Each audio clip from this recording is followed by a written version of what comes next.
ஒரு முக்கியமான ஒரு அறிவிப்பு என்ன அப்படின்னா, நம்ம கடந்த வருஷம் அல்ஹுதா ஃபவுண்டேஷன் ட்ரஸ்ட் அப்படிங்கிற ஒரு ட்ரஸ்ட்டை வந்து நம்ம ஏற்படுத்தணும். அந்த ட்ரஸ்ட்டின் வழியாக அல்லாஹ்வுடைய தீனுக்கு தக்குவியத் ஏற்படுத்தக்கூடிய செயல்கள், அது வந்து சில தாவா சென்டர்கள் உருவாக்குறதா இருக்கட்டும், சில தாய்க்களை உருவாக்குறதா இருக்கட்டும், சில புத்தகங்களை மொழிபெயர்க்கிறதா இருக்கட்டும், சிலருக்கு என்னென்ன ஃபெசிலிட்டி செஞ்சு கொடுத்தா அல்லாஹ்வுடைய தீனுக்கு பலம் ஏற்படுத்துமோ அதற்கான வகையில் நம்ம செலவு பண்ணக்கூடிய ஒரு வேலையை வந்து நம்ம இதை செஞ்சிட்ருக்கோம். இது வந்து ஜகாத்துடைய அமௌண்ட்டும் நீங்கள் கொடுக்கலாம். இது வந்து நீங்கள் அல்லாஹ்வுக்கு அழகிய கடன் அப்படிங்கிற அடிப்படையிலையும் கொடுக்கலாம். அல்லாஹ்வுடைய தீனுக்கு எது எல்லாம் வலிமைப்படுத்தக்கூடிய வேலையோ, அல்லாஹ்வுடைய அந்த தக்பீர் ரப் இகாமத்து தீனுக்காக செலவிடப்படும் ஒவ்வொரு பைசாவும் அல்லாஹ்வுக்கு கடன். ஏன்னா இது வந்து ரசூல் செய்ய வேண்டிய வேலை, அது நம்மளை செய்ய சொல்கிறான் அல்லாஹ். அதனால் இதுக்கு ஃபுல் அண்ட் ஃபுல் இன்சார்ஜ் அல்லாஹ் என்ன எடுத்துக்கிறான், இது எனக்காக நீ கொடுத்த கடன் சொல்கிறான். அல்லாஹ் ரப்புல் ஆலமீன் அவன் கொடுத்த காசுக்கு அவனுக்கே நம்ம கடன் கொடுக்கக்கூடிய ஒரு மகத்தான வாய்ப்பு வந்து இந்த பணி. இந்த பணியை வந்து நம்ம செய்கிறோம். இந்த ஒரு பணியை மட்டும்தான் நம்ம செய்கிறோம். அல்லாஹ்வுடைய தீனை சரியான விதத்தில் முஸ்லீம்களுக்கு புரிய வைத்து அதன் மூலமாக அல்லாஹ்வுடைய தீனை வந்து வலுப்படுத்துவது இந்த ஒரே இலக்குக்காக நாம் வந்து இந்த ஒரு ட்ரஸ்ட் வச்சுருக்கோம். இதுடைய பொருளாதாரம் நிறைய தேவைப்படுது. இப்போ வேலை செய்யத்தான் நமக்கு முதல்ல ஒரு நிலம் மட்டும் வாங்குறதுக்கு, ஒரு பில்டிங் கட்டுறதுக்கான பணி மட்டும் இருந்தால் போதும்னு நினச்சோம். ஆனால் சர்க்கிள் பெருசாக ஆக நிறைய பணம் தேவைப்படுது. நீங்கள் எந்த அளவுக்கு கான்ட்ரிபியூட் பண்ணுவீங்களோ அந்த அளவுக்கு நாமளும் வந்து அந்த வேலைகளை வந்து சிறப்பான முறையில் செய்ய முடியும். அதனால் ஒவ்வொருத்தரும் உங்களால் முடிஞ்ச உங்களுடைய பங்களிப்புகளை இந்த ரமலான் மாதத்தில் இன்ஷா அல்லாஹ் நீங்கள் கொடுங்க. அவுஸு பில்லாஹி மினஷ் ஷைத்தானிர் ரஜீம். பிஸ்மில்லாஹிர் ரஹ்மானிர் ரஹீம். இன்னல் ஹம்துலில்லாஹ் நஹ்மதுஹு நஸ்தஈனுஹு நஸ்தக்ஃபிருஹு நுமினு பிஹி வ நதவக்கலு அலைஹி வ நஊது பில்லாஹி மின் ஷுரூரி அன்ஃபுஸினா வ மின் ஸய்யிஆத்தி அமாலினா மை யஹ்தியுல்லாஹு ஃபலா முஸில்ல லஹு வ மை யுضللஹு ஃபலா ஹாதிய லஹு வ அஷ்ஹது அன் லா இலாஹா இல்லல்லாஹு வஹ்தஹு லா ஷரீக லஹு وأشهد أن محمدا عبده ورسوله أما بعد. اللهم صل على محمد وعلى آل محمد كما صليت على إبراهيم وعلى آل إبراهيم إنك حميد مجيد. اللهم بارك على محمد وعلى آل محمد كما باركت على إبراهيم وعلى آل إبراهيم إنك حميد مجيد. رب اشرح لي صدري ويسر لي أمري واحلل عقدة من لساني. குரான் கிளாஸ் நம்பர் 114. இன்னைக்கு டேட் வந்து 12 ரபியுல் அவ்வல் 1447. இன்றைக்கி வந்து நபி ஸல்லல்லாஹு அலைஹி வஸல்லம் அவர்களுடைய பிறந்த நாள். இன்றைக்கி இங்கிலீஷ் டேட் வந்து 4/9/2020. இன்றைக்கி வந்து கிழமை, வியாழக்கிழமை. பார்க்க போகிற வசனம் வந்து 6வது அத்தியாயம் 71வது வசனம், 9வது ருக்கு. இது இப்போ தொடர்ச்சியாக நம்ம என்ன பார்த்துட்ருக்கோம் அப்படின்னா, குறைஷிகளுக்கும் நபி ஸல்லல்லாஹு அலைஹி வஸல்லம் அவங்களுக்கும் மத்தியில் நடக்கக்கூடிய அந்த கன்வர்சேஷன். அதில் வந்து குறைஷிகளுடைய ஷிர்க்கு வந்து தவறு அப்படிங்கிறது வந்து அல்லாஹ் வந்து பல்வேறு ஆங்கிள்லேருந்து புரிய வச்சுட்டே வரான். ஸோ அது வந்து உலகத்தில் இருக்கிற எல்லா முஷ்ரிக்குகளுக்கும் அது காமனான ஒரு அட்வைஸு. அது அல்லாஹ் வந்து லாஜிக்கலாக அவங்க கொஸ்டின் கேட்டே வராங்க, அதை கவுண்ட்ரு கொடுத்துட்டே அல்லாஹ் வர்றான். இப்போ அதோடைய கண்டினியூஷன் தான் இப்போ போயிட்டுருக்குது. அது 72வது வசனத்தோடு அதை முடிச்சுட்டு அதுக்கப்புறம் அங்கேருந்து பயான் வந்து வேறு இடத்துல டேர்ன் ஆக போகுது. இப்போ நம்ம பார்த்துக்க போகிற வசனம் வந்து 71. அவுஸு பில்லாஹி மினஷ் ஷைத்தானிர் ரஜீம். பிஸ்மில்லாஹிர் ரஹ்மானிர் ரஹீம். நபியே, நீர் அவர்களிடம் கேளும், அல்லாவை விடுத்து எங்களுக்கு நன்மையோ தீமையோ அளித்திட முடியாதவற்றிடமா நாங்கள் பிரார்த்திப்போம். இப்போது ரசூல்லா வந்து என்ன சொல்கிறாங்க, குறைஷிகள்கிட்ட அல்லாஹ் வந்து கேட்க சொல்கிறான். என்னன்னு கேட்க சொல்கிறான், அல்லாவை விடுத்து எங்களுக்கு நன்மையோ தீமையோ அளித்திட முடியாதவற்றிடமா நாங்கள் பிரார்த்திப்போம். அதான் நான் சொன்னல, இது வந்து சிலைங்கிறது, சிலை வழிபாடு, போலி கடவுள், அல்லாவுக்கு துணை கடவுள், இது எல்லாமே வந்து ஒரு ப்ராபகண்டா. அது வந்து அதுக்கு பொலிட்டிக்கல் பேக்ரவுண்ட் இருக்குது, அதுக்கு வந்து ஃபினான்சியல் பேக்ரவுண்ட் இருக்குது, அதுக்கு வந்து கல்ச்சுரல் பேக்ரவுண்ட் இருக்குது. கலாச்சாரம், பொலிட்டிக்கல், அரசியல், பொருளாதாரம், இது எல்லாமே பின்னி பிணைஞ்சது தான் அந்த கடவுள் கோட்பாடுகள். புரியுதா? எந்த ஒரு கடவுள் ஒருத்தன் உருவாக்குறான் அப்படின்னா அதை வச்சு ஒரு குரூப்பு லாபம் அடைய போகுதுன்னு அர்த்தம். புரியுதா? அப்போது நபி ஸல்லல்லாஹு அலைஹி வஸல்லம் அவங்க கேட்குறாங்க, என்ன சொல்கிறாங்க அப்படின்னா, அல்லாஹ்வை விடுத்து எங்களுக்கு நன்மையோ தீமையோ அளித்திட முடியாதவற்றிடமா நாங்கள் பிரார்த்திப்போம். இப்போ இவங்க வந்து சிலைகள் வச்சுருக்காங்க, எங்கே காபத்துல்லால வச்சுருக்காங்க. இப்போ ரசூல்லா வந்து சேலஞ்ச் பண்ணுறாங்க, அல்லாஹ் மட்டும்தான் சக்தி இருக்கிறவங்க, மற்ற எல்லாருக்கும் சக்தி கிடையாது. அப்போது அவங்க நினச்சா எனக்கு ஒரு நல்லது செய்யவும் முடியாது, அவங்க நினச்சா எனக்கு ஒரு கெட்டதும் செய்ய முடியாது. அப்போ நல்லதும் செய்ய முடியாது கெட்டதும் செய்ய முடியாதுன்னா அந்த இடத்துல போய் பிரார்த்தனை கேட்குறது வேஸ்ட். புரியுதா? சிம்பிளாகிருச்சா?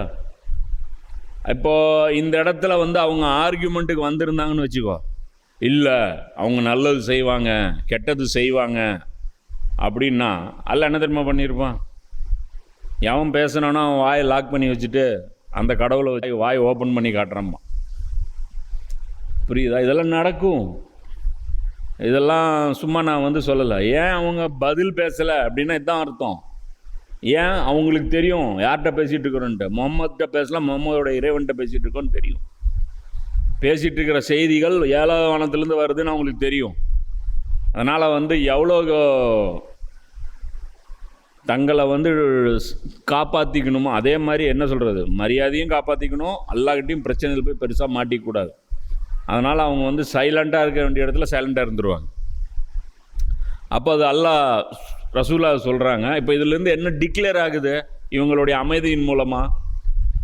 ஆற்றல் அல்லாஹ்வை தவிர வேறு யாரும் ஒரு லாபத்தையும் ஒரு நஷ்டத்தையும் நமக்கு கொடுக்க முடியாது. இது வந்து அதான் சொன்னேன்ல, இப்போ இதில் அக்கீதாக்கள் வந்து நமக்கு வந்து பாடம் நடத்தப்படுது. இந்த சூறா ஃபுல்லாகவே பார்த்தீங்கன்னா அக்கீதாவாக தான் வருது. இப்போ இதில் ஒரு முஸ்லீம் எப்படி நம்பணும்? புரியுதா? ஒரு முஸ்லீம் எப்படி நம்பணும்? அல்லாஹ் நினச்சா மட்டும்தான் எனக்கு நல்லது நடக்கும், அல்லாஹ் நினச்சா மட்டும்தான் எனக்கு கெட்டது நடக்கும். ஒருவர் நமக்கு லாபம் இழைக்கவும் முடியாது, நஷ்டம் இழைக்க முடியாது. இதுவும் நம்ம இன்க்ளூடாக நினைக்கணும். ஒரு வியாபாரம் தவறி போச்சுன்னா மீனிங் என்ன? அல்லாஹ் நமக்கு அது எழுதலைன்னு அர்த்தம். ஒரு வியாபாரம் எதிர்பாராமல் கிடச்சிருச்சு அப்படின்னா மீனிங் என்ன? அல்லாஹ் நமக்கு எழுதியிருக்கிறான்னு அர்த்தம். இந்த கான்செப்ட் ஸ்ட்ராங்காக நம்பினீங்கன்னா உங்கள் மனசு அமைதியாக இருக்கும். இல்லைன்னு வச்சுக்கோ, ஐயையோ போச்சு ஐயையோ போச்சு ஐயையோ போச்சு ஐயையோ போச்சு. கை கெட்டின தூரத்துக்கு வந்தது வாய் கெட்டாலேயே. இடம் இந்த ரேட்டுக்கு வந்துச்சு, வாங்கி போட்டிருந்தா இந்நேரம் நான் எங்கேயோ போயிருப்பேன். நான் வேணான்னு சொன்ன பக்கத்தில் பஸ் ஸ்டாண்டு வந்துருச்சு, நான் வேணான்னு சொன்ன பக்கத்தில் இது வந்துருச்சு, நான் ஆசையாக வாங்கி போட்ட பக்கத்தில் சுடுகாடு வந்துருச்சு. புரியுதா? இது எல்லாமே என்ன? இது அல்லாஹ்வுடைய புறத்திலிருந்து தான் வருது, விதியை பொறுத்த வரைக்கும். இதை பற்றி ஒரு ஹதீஸ் இருக்குது, அதனால் அந்த ஹதீஸையும் டீட்டெயிலாக பார்த்துரும். இப்னு அப்பாஸ் ரலியல்லாஹு அவங்கள்ட்ட நபி ஸல்லல்லாஹு அலைஹி வஸல்லம் சொல்கிறாங்க. இதில் இன்னொரு கூடுதல் தகவலும் சொல்கிறாங்க. இந்த சமுதாயத்திற்கு ரொம்ப பயனுள்ள விஷயங்கள் இருக்குது பாருங்கள், ரொம்ப யூஸ்ஃபுல்லான விஷயம், ரொம்ப சில என்ன சொல்கிறது, ஒரு ஆறுதலான விஷயங்கள் இதெல்லாம் பார்த்தீங்கன்னா ரசூலுல்லாஹ்வுடைய ஃபேமிலி மூலமாக தான் இந்த உம்மத்துக்கு கிடைச்சது. இப்னு அப்பாஸ் இந்த செய்தியை அறிவிக்கிறாங்க. இப்போ இது மிகப்பெரிய ஃபிலாசபியே இது பேசுது, தாட் ப்ராசஸ், அதாவது நம்முடைய மைண்ட் செட் எப்படி இருக்கணுங்கிற விஷயத்தை இது பேசுது. அருமையான ஹதீஸு. இந்த ஹதீஸை தவற விட்டிங்கன்னா மிகப்பெரிய பிரச்சனை. இந்த ஹதீஸில் எவ்வளோ அழகாக ரசூலுல்லாஹ் சொல்கிறாங்க. ஆனால் இது யார் மூலமாக கிடைச்சது? இப்னு அப்பாஸ் மூலமாக கிடைச்சது. அப்போ அதனால் ரசூலுல்லாஹ்வுடைய குடும்பம் மூலமாக எப்போவுமே நமக்கு நன்மை தான் நடக்குமே தவிர தீமை நடக்காது. அதனால் நபியை நேசிப்பது நம்ம மேலே எவ்வளோ கடமையோ அவங்களுடைய குடும்பத்தாரை நேசிப்பதும் நம்ம மீது கடமை. இன்றைக்கி ரசூலுல்லாஹ்வுடைய குடும்பத்தார் வந்து நம்ம வீட்டில் இருக்கிற எதை கேட்டாலும் நாம் என்ன பண்ணணும்? அவங்களுக்கு தான் முன்னுரிமை கொடுக்கணும். அந்த அளவுக்கு மைண்ட் செட் இருக்கணும். ஏன்னா நாளைக்கு இமாம் மஹதி அலைஹிஸ்ஸலாம் வராங்க, அவங்களுடைய ரசூலுல்லாஹ்வுடைய ஃபேமிலின்னு தெளிவாக தெரிஞ்சவங்க அவங்க. ஸோ அந்த மாதிரி அவங்க வரும்போது அவங்கக்கிட்ட நம்முடைய பிஹேவியர் எப்படிப்பட்டதாக இருக்கணும்? நாம் சாப்பிட்லனாலும் அவங்களுக்கு சாப்பாடு கொடுக்கணும், நாம் செருப்பு இல்லைனாலும் அவங்களுக்கு செருப்பு கொடுக்கணும். புரியுதா? அப்போ ரசூலுல்லாஹ்வுடைய ஃபேமிலியை அவ்வளோ மதிக்கணும். புரியுதா? அவங்க கால் சுற்றக்கூடாது, அவங்கள வந்து அப்படி தாங்கணும். அது நல்லா முதல்ல புரிஞ்சுக்கணும். அது ஒரு சின்ன விஷயம். அது இந்த ஹதீஸ் சொல்கிறோம். ஒரு நாள் நான் அல்லாஹ்வின் தூதர் ஸல்லல்லாஹு அலைஹி வஸல்லம் அவர்களின் பின்னால் சவாரி செய்து கொண்டிருந்தேன். அப்போது நபி ஸல்லல்லாஹு அலைஹி வஸல்லம் அவர்கள் கூறினார்கள், சிறுவனே, நிச்சயமாக நான் உனக்கு சில முக்கியமான விஷயங்களை சொல்லப் போகிறேன். நான் சின்ன பையனை நான் உனக்கு சொல்லத்தரேன் அப்படிங்கிறேன். நீ அல்லாஹ்வின் கட்டளைகளை காத்து நடந்து கொள், அவன் உன்னை காப்பாற்றுவான். நீ அல்லாஹ்வுடைய ஆர்டரை வயலேஷன் பண்ணாத. அல்லாஹ் என்னென்ன சொல்கிறான்? பொய் பேசாத, திருடாத, விபச்சாரம் பண்ணாத, பாவம் பண்ணாத, பெற்றோரை துன்புறுத்தாத, பெற்றோர் சொல்ல கேட்டு நட, பெற்றோருக்கு அடங்கியிரு, இதெல்லாம் நீ வயலேட் பண்ணாத, அல்லாஹ் உன்னை காப்பாற்றுவான். எங்கே காப்பாற்றுவான்? எங்கெல்லாம் உனக்கு தேவையோ அங்கெல்லாம் காப்பாற்றுவான். புரியுதா? எங்கெல்லாம் உனக்கு பிரச்சனை வருது அந்த இடத்துல காப்பாற்றுவான். ஏன்? நீ அல்லாஹ்வுடைய ரூலை மதிக்கிற. அல்லாஹ்வை மதிக்கிற ஒருத்தனை அல்லாஹ் மதிக்கிறான். அதனால் ஓமானம் போகிறது அவன் ஒத்துக்க மாட்டான், அல்லாஹ் விட மாட்டான். அதனால் காப்பாற்றுவான் அப்படின்னு சொல்கிறாங்க. நீ அல்லாஹ்வின் உரிமைகளை கவனித்து நடந்து கொள், நீ எப்போதும் அவனை உன் முன்னிலையில் காண்பாய். நீ அல்லாஹ்வுக்கு செய்ய வேண்டிய உரிமைகள் கரெக்டாக நட. என்ன உரிமை? அல்லாஹ்வுக்கு கரெக்டாக தொழுவணும், அல்லாஹ்வுடைய மற்ற அல்லாஹ் சொல்லக்கூடிய அந்த கடமைகள் எல்லாத்தையுமே நம்ம செய்யணும். இது அல்லாஹ்வுக்கு நம்ம செய்ய வேண்டிய உரிமை. இதை நீ கரெக்டாக ஃபாலோ பண்ணு, அல்லாஹ் உன் முன்னாடி நிற்பான், தூரத்தில் இருக்க மாட்டான். நீ உதவி கூப்பிட்டா டக்குன்னு முன்னாடியே நிற்பான். அல்லாஹ்வுடைய உதவியை நீ பார்ப்ப. ஏதேனும் கேட்க வேண்டும் எனில் அல்லாஹ்விடமே கேள். இது ரசூலுல்லாஹ் சொல்கிறேன். ஏதாவது ஒன்று தேவைப்படுதா, ஃபஸ்ட்டு அப்பாட்ட சொல்லி வாங்கலாம், நம்மளே காசு சேர்த்தி வாங்கலாம், அதை பண்ணலாம், இதை பண்ணலாம். எல்லாத்த விட கோரிக்கை அல்லாட்ட வை. யா அல்லாஹ் இதை நான் செய்யணுன்னு இருக்கேன், யா அல்லாஹ் இதை எனக்கு எளிதாக்கு, இதை எனக்கு விடுன்னு கொடு. புரியுதா? சோர்ஸு வச்சு, அதாவது அல்லாஹ் எப்படி கொடுப்பான்?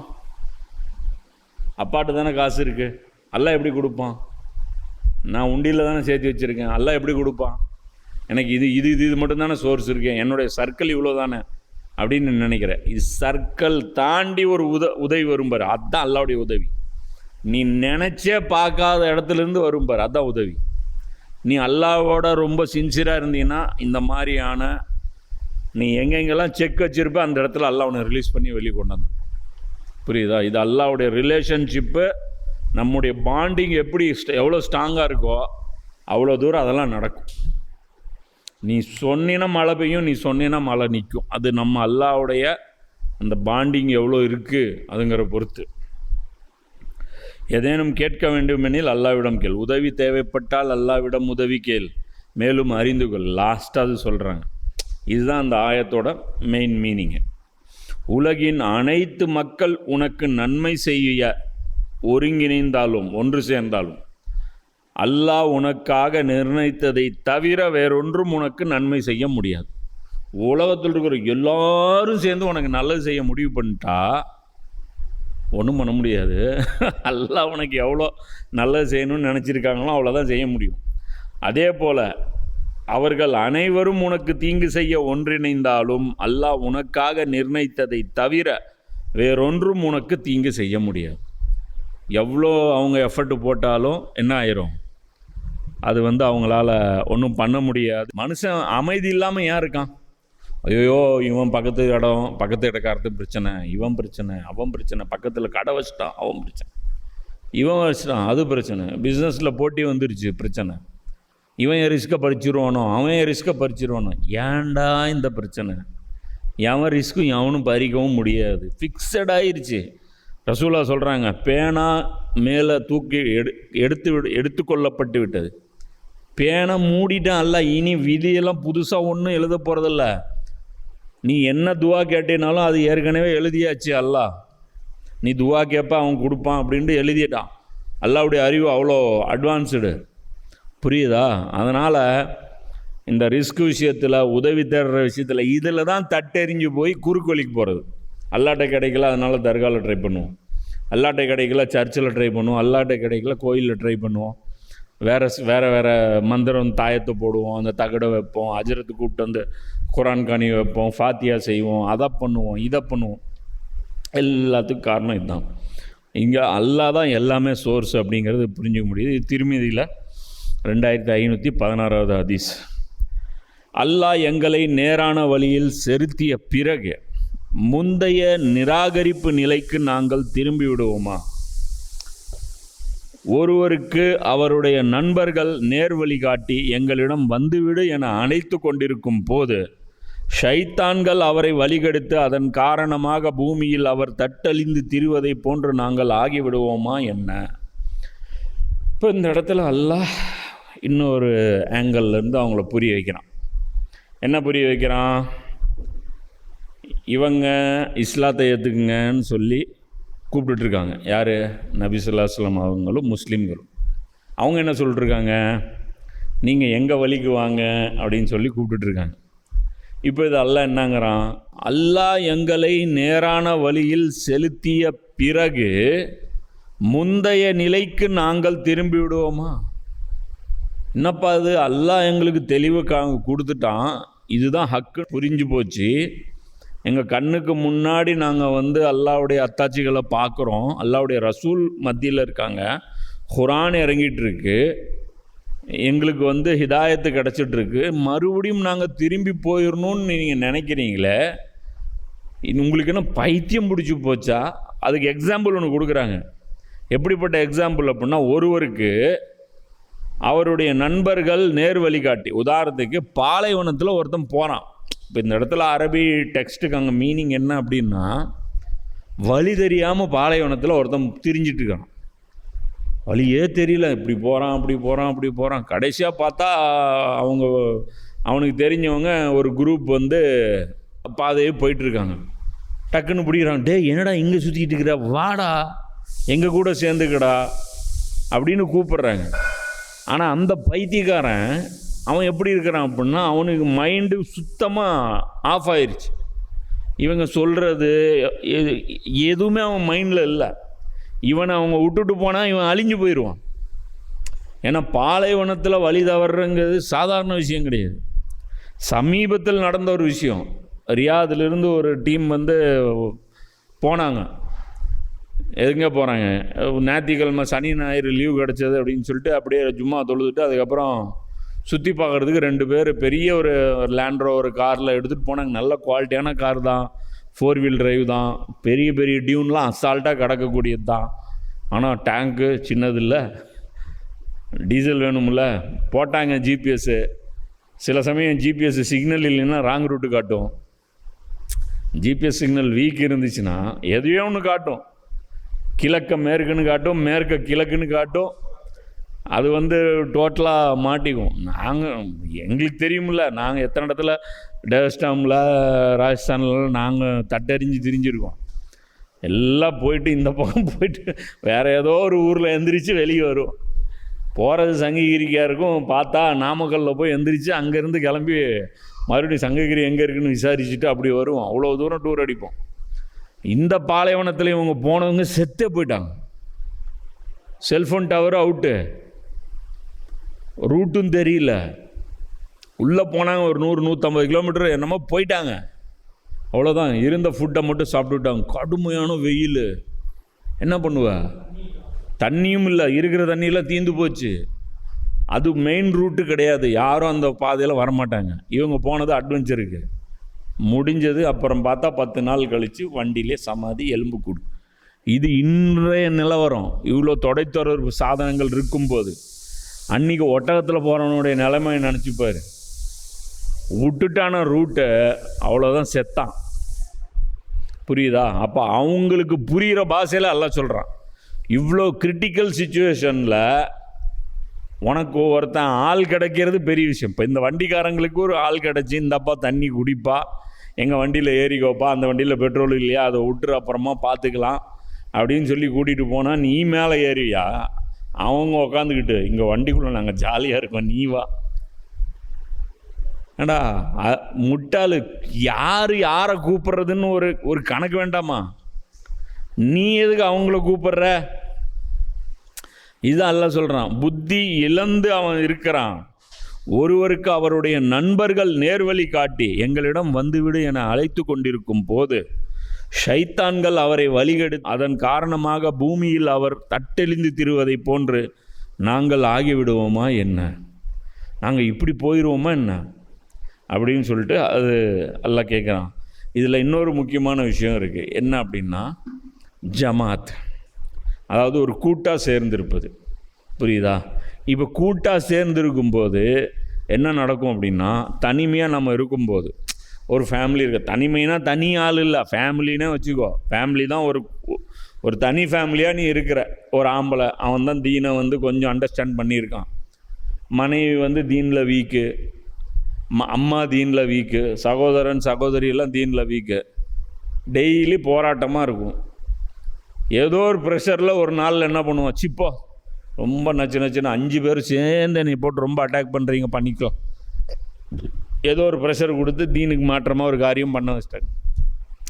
இதே இந்த ஜமாத்து தொடர்பு இருந்ததுன்னா, நண்பர்களுடைய தொடர்பு கரெக்டாக இருந்ததுன்னா, அவங்க சுட்டி காமிப்பாங்க, அவங்க பக்கபலமாக நிற்பாங்க. ஃபேமிலி நிற்கலன்னு நாங்கள் நிற்கிறோம், நீ தைரியமாக எதிர்த்து பண்ணு, இது அல்லாவுக்கு மாறு செய்கிற விஷயத்தில் நீ இப்படி பண்ணிடாத, நீ இவ்வளோ நல்லவனாச்ச, நீ எப்படி இவங்க பேச்சுக்கு வழி கேட்கலாம், நாங்கள் வந்து உன் வீட்டில் பேசுகிறோம். இந்த மாதிரியான சூழ்நிலையெல்லாம் வரும். அதனால் எப்போவுமே ஜமாத்தாக கூட்டாக இருக்கணும். தனித்து ஒரு ஃபேமிலியாக இருக்கக்கூடாது, 2-3 ஃபேமிலி சேர்ந்து இருக்கணும். இது அதோடைய பெனிஃபிட் இப்படி இருக்கணும். அதே மாதிரி நண்பர்கள்லாம் எப்படி இருக்கணும், அதுவும் இதில் வழிகாட்டுதல் இருக்குது. ஒரு நண்பன்னா எப்படி இருக்கணும், தவறான பாதைக்கு போனால் சரியான பாதைக்கு கூப்பிடணும். இவன் சரியான பாதைக்கு போனால் தவறான பாதைக்கு கூப்பிட்ற நண்பர்களோட ஃப்ரெண்ட்ஷிப் வச்சுக்கிறது. இந்த மாதிரி ஆளுங்க கூட சேர்ந்து சுற்றவே கூடாது. புரியுதா? ஒருத்தன் தண்ணி அடிக்கிறான், ஒருத்தன் இது பண்ணுறான் அது பண்ணுறான் அப்படின்னா அவனுடைய ஃப்ரெண்ட்ஷிப் அவன் மூழ்கி போயிட்டான், அட்வைஸ் பண்ணால் கேட்க மாட்டேங்கிறான் அப்படின்னா அந்த லெவல் தாண்டி போயிடுச்சுன்னா அதுக்கப்புறம் நாம் அவனோட ஃப்ரெண்ட்ஷிப் வச்சுக்கிறது சேஃப் கிடையாது. அப்போ இதில் இந்த விஷயம் புரிஞ்சுக்கணும். இப்போ எந்த அளவுக்கு இப்போ அந்த ஆர்குமெண்ட் போயிடுச்சுன்னா, இவங்கள மென்டலுங்கிற லெவலுக்கு குரான் இப்போ சொல்லிடுச்சு. எந்த அளவுக்கு, பைத்தியக்காரங்களை தவிர வேறு யாரும் இந்த மாதிரி நல்லா போயிட்டுருக்கிறவங்கள நாசமாக போங்கன்னு கூப்பிட மாட்டாங்க. அப்போ நீங்கள் பைத்தியக்காரங்க. அப்போ குறைஷிகளுக்கு எவ்வளோ பெரிய இன்சல்ட் இது, புரியுதா? இவங்க பெரிய புத்திசாலி அது இதுன்னு இருக்கிறாங்க. ஆனால் அல்லாஹ் இவங்களை போட்டு கிழிச்சு டாராக தொங்க விட்டு எதுவும் பேச முடியாது. சேலஞ்சு பண்ணால் என்ன ஆயிரும், நபி ஸல்லல்லாஹு அலைஹி வஸல்லம் வெர்சஸ் குறைஷி பிரச்சனை வராது, அல்லாஹ் வெர்சஸ் குறைஷி ஆயிரும். அல்லாஹ் வெர்சஸ் குறைஷி ஆயிடுச்சின்னு வச்சுக்கோ, கதை கந்தலாயிரும். இவங்களுக்கு அது நல்லா தெரியும், ரசூல்லாவுக்கு பேக்கப்பில் அல்லாஹ் தான் இருக்காங்கிறது இவங்களுக்கு நல்லா தெரியும். அதனால தான் ரசூல்லாவை சீன்ற அளவுக்கு அல்லாஹ் சீனல. இல்லைன்னா இந்த குரானில் இந்த ஆர்கியூமெண்ட்டுக்கெல்லாம் அவங்க நுரண்டு பேசியிருந்தாங்க, காலையில் வீட்டில் அவங்க அப்படியே சமாதியாக இருந்திருப்பாங்க, அல்லாஹ்வுடைய அஸாப் இறங்கிடும். நபியே நீர் கூறும், உண்மையில் அல்லாஹ் காட்டும் வழியே நேர்வழியாகும், அகிலம் அனைத்திற்கும் அதிபதியான இறைவனுக்கு நாங்கள் முற்றிலும் அடிபணிந்து வாழ வேண்டும் என கட்டளையிடப்பட்டுள்ளோம்.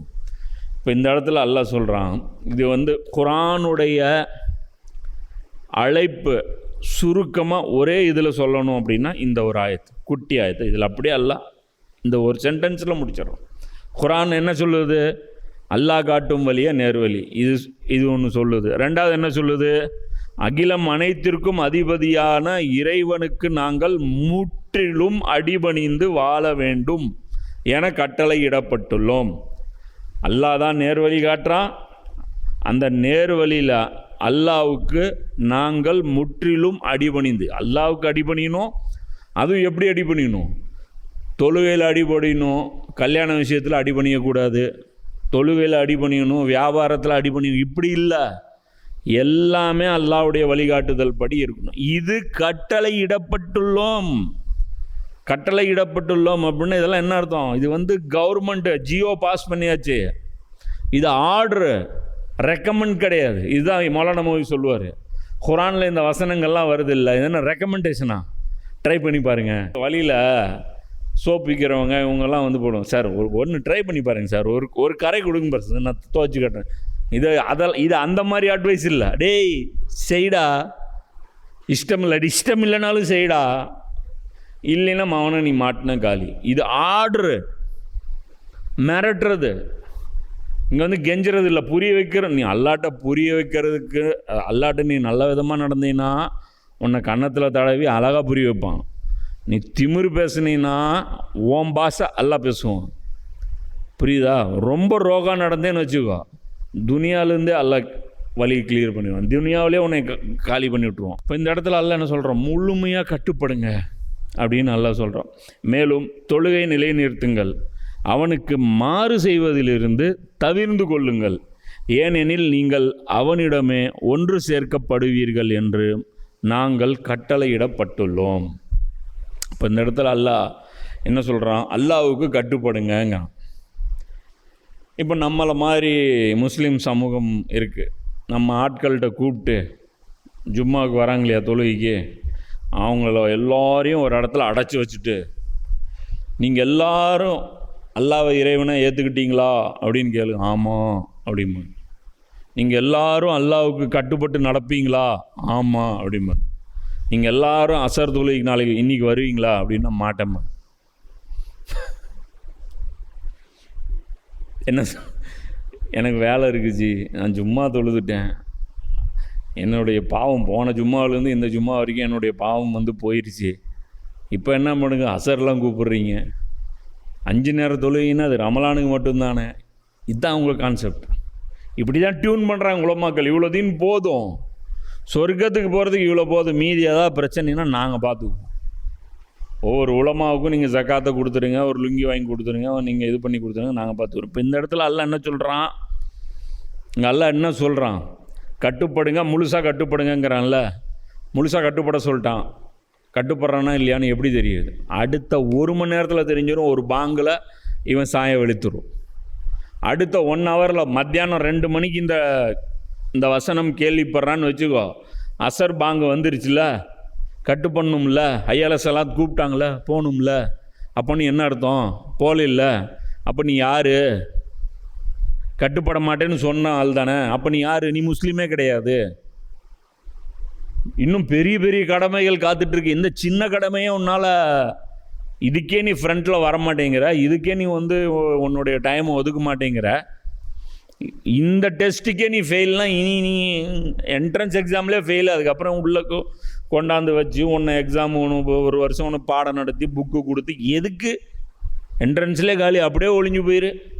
அதுதான் அல்லாஹ் சொல்கிறான். தொழுகை அப்போ தொழுது காட்டு பார்ப்போம். இல்லை நாங்களும் அல்லாஹ் மதிக்கணும். அவங்க பேச்சு என்ன? குறைஷிகளுடைய பேச்சு என்ன? நாங்கள் மட்டும்னா அல்லாஹ் இல்லைன்னா சொன்னோம், நாங்கள் மட்டும்னா காபத்துல்லா அல்லாஹ் கட்டளைன்னா சொன்னோம், நாங்கள் மட்டும்னா இப்ராஹிமுடைய இறைவன் அல்லாஹ் இல்லைன்னா சொன்னோம், நாங்கள் இந்த குட்டி கடவுள்களாம் வணங்குறோம். அவங்க அல்லாஹ்விடத்தில் நெருக்கமாகி வைப்பாங்க. அப்படியா? அல்லாஹ்விடத்தை நெருக்கமாகிறது உனக்கு அவ்வளோ விருப்பமா? அல்லாஹ் மேலே உனக்கு அவ்வளோ உசுரா? எங்கே தொழுவு? அல்லாஹ்வுக்காக தொழுவு. சரிப்பா தொழுவு. தொழு முடியல. ஏன்?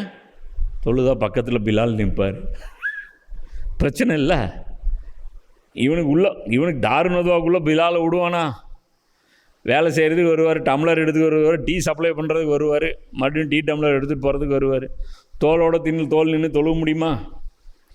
கொஞ்ச நேரத்தில் சாயம் வெளுத்துரும். அதாவது இவங்களுடைய அந்த ஆன்மீக போர்வை இருக்கு இல்லையா, கொஞ்ச நேரத்தில் அது கிழிஞ்சு டாராக வந்துடும். அதுதான் அல்லாஹ் சொல்கிறான், தொழுகை நிலைநிறுத்துங்கள், அவனுக்கு மாறு செய்வதிலிருந்து தவிர்ந்து கொள்ளுங்கள். இது ஒரே வார்த்தை தான். இதுக்குள்ளே ஒரு கடலே அடங்கியிருக்கும். சொல்லுவாங்க ஒரு கடலை ஒரு கூஜாவில் அடக்கிறதுன்ட்டு. இப்போ சிம்பிளாக சொல்கிறேன், தொழுவுங்க, அல்லாஹ்வுக்கு மாறு செய்யாதீங்க. அல்லாஹ்வுக்கு மாறு செய்கிறதுன்னு என்ன? அல்லாஹ்வுக்கு மாறு செய்யாதீங்கன்னு என்ன அர்த்தம்? அம்மா அப்பாவை மனசு நோகடிக்கிற மாதிரி நடந்துக்காதீங்க. இது அல்லாஹ்வுக்கு மாறு. அல்லாஹ் செய்ய வேணான்னு சொல்ல விஷயம். அல்லாஹ்வுக்கு மாறு செய்வதுன்னா என்ன? அல்லாஹ் எதை தடுத்தானோ அதை செய்யாதீங்க. அப்போ லிஸ்ட்டு அப்போ இருக்கிறது ஒரு வார்த்தை. இதுதான் குரானு. புரியா? இதுதான் குரானு. இதுக்குள்ளே எவ்வளோ இன்க்ளூடட் ஆயிரும் பார். திருடக்கூடாது, பொய் பேசக்கூடாது, விபச்சாரம் பண்ணக்கூடாது, சூதாடக்கூடாது, பெற்றோரை நோவினைப்படுத்தக்கூடாது, கொலை செய்யக்கூடாது, போரில் புடமுதுகிட்டு ஓடக்கூடாது, நபி கூப்பிடும்போது போகாமல் இருக்கக்கூடாது. புரியுதா? அதே மாதிரி அல்லாஹ்வுடைய கடமைகளை நிறைவேற்றணும், அல்லாஹ்வுடைய படைப்புகளுடைய கடமைகளை சரியாக நிறைவேற்றணும். இந்த ஒரு ஆயத்துக்கு பெரிய மீனிங்கு. எது? அல்லாஹ் சொன்னதுக்கு மாற்றமாக நடக்காதீங்க சொல்கிறது ஒரே வசனம். ஏனெனில் அல்லாஹ் சொல்கிறான், ரீசன் தெரிஞ்சுக்கோங்க. தொழுதா என்ன, அல்லாஹ்வுக்கு மாறு செஞ்சா என்ன, அல்லாஹ் சொல்கிறான், ஏனெனில் நீங்கள் அவனிடமே ஒன்று சேர்க்கப்படுவீர்கள் என்றும் நாங்கள் கட்டளையிடப்பட்டுள்ளோம். இது அவங்களுக்கு மெசேஜ் கொடுக்குறாங்க, டிக்ளேர் பண்ணுறாங்க. கொள்கை வேற, உங்கள் கொள்கை வேற, எங்கள் கொள்கை வேற. புரியுதா? எங்களுக்கு இதெல்லாம் ஆர்டர்ப்பா, உங்களுக்கு இவ்வளோதான்ப்பா ஆர்டர். இப்போ இன்றைக்கி முஸ்லீம்களில் இன்றைக்கி எப்படி இந்த அபூஜஹில் கூட்டத்துக்கும் இவங்களுக்கும் மத்தியில் டிஃப்ரெண்ட்டாக 2 ஐடியாலஜி ஆயிடுச்சோ, கேட்டால் இவன் என்ன சொல்கிறான், நானும் இப்ராஹிம் நபியோடைய வாரிசு தாங்கிறான். உண்மையும் அதுதான், இப்ராஹிம் நபியோட வாரிசு தான். நபி ஸல்லல்லாஹு அலைஹி வஸல்லம் அவங்களும் இப்ராஹிம் நபியோட வாரிசு தான். ஆனால் வேலைன்னு பார்க்கும்போது இவங்க வேறு வேலை செய்கிறாங்க, அவங்க வேறு வேலை செய்கிறாங்க. இன்றைக்கி அதே மாதிரி தான் இன்றைக்கி முஸ்லீம்கள் இருக்கிறாங்க. அல்லாஹ்வுக்கு கட்டுப்படுங்க அப்படின்னு கேட்டால் சில விஷயங்கள் இஸ்லாத்தை மதமாக ஆக்கி வச்சுருக்காங்க. கேட்டால் நாங்கள் தொழுவோம், நோன்பு வைப்போம், இது பண்ணுவோம். எங்களுடைய சமூக வாழ்க்கை நாங்கள் எங்கள் இஷ்டத்துக்கு பண்ணிக்குவோம். நாங்கள் திராவிட மாடலில் இருப்போம், நாங்கள் நினச்சா குஜராத் மாடலில் இருப்போம், நாங்கள் நினச்சா தமிழ் தேசிய மாடலில் இருப்போம், என்ன கருமத்தில் வேணாலும் இருப்போம். ஆனால் இஸ்லாத்தில் மட்டும் இருக்க மாட்டோம். இஸ்லாத்தை தவிர மற்ற எல்லாத்தையும் ட்ரை பண்ணுவோம். நாங்கள் அந்த மாடலில் இருப்போம். அப்போ அல்லாஹ் என்ன சொல்கிறான், நீங்கள் நான் தடுத்த விஷயங்கள் நீங்கள் செஞ்சிட்ருக்கிறீங்களா, அவனிடமே அவர்கள் ஒன்று சேர்க்கப்படுவார்கள் என்றும் நாங்கள் கட்டளையிடப்பட்டுள்ளோம். ஆனால் எங்களுக்கு அல்லாஹ் அப்படி ஆர்டர் போடல. புரியுதா? உங்களுக்கு அல்லாஹ் இவ்வளோதான் ஆர்டர் போட்டான்னு நீங்கள் முடிவு பண்ணிட்டீங்களா, செயல்படுங்க. ஆனால் எங்களுக்கு அல்லாஹ் நிறைய ஆர்டர் போட்டிருக்கான். உங்கள் ஷரியத்து ரொம்ப குட்டி. உங்கள் ஷரியத்து எவ்வளோ, ஒரு ஒரு ஒரு ஒரு பேப்பரில் எழுதிடலாம். உங்கள் ஷரியத்து எவ்வளோ அது சொல்லுவாங்க. இது சில படத்துக்கு ரிவ்யூ எழுதும்போது ரொம்ப கலாய்க்கிற மாதிரி எழுதுவாங்க. பஸ் டிக்கெட்டுக்கு பின்னாடி இந்த படத்தோட ஸ்டோரி எழுதிடலாம்பாங்க. பஸ் டிக்கெட் இருக்குல்ல, அதுக்கு பின்னாடி உட்காந்து அந்த படத்தோட கதையவே எழுதிடலாம். அவ்வளோதான் கதை, ஒன்றுமே இல்லைன்றுவான். அது மாதிரி நீங்கள் முஸ்லீமுடைய தீன் எடுத்தின்னு வச்சுக்கோ, பஸ் டிக்கெட்டுக்கு பின்னாடி எழுதிடலாம். 5 விஷயம், அவ்வளோதான், முடிஞ்சு போச்சு. அதுக்கு மேலே அவன் ஏதாவது பெருசாக கான்ட்ரிபியூட் பண்ணிட்டானா அவன் பெரிய மலக்கு.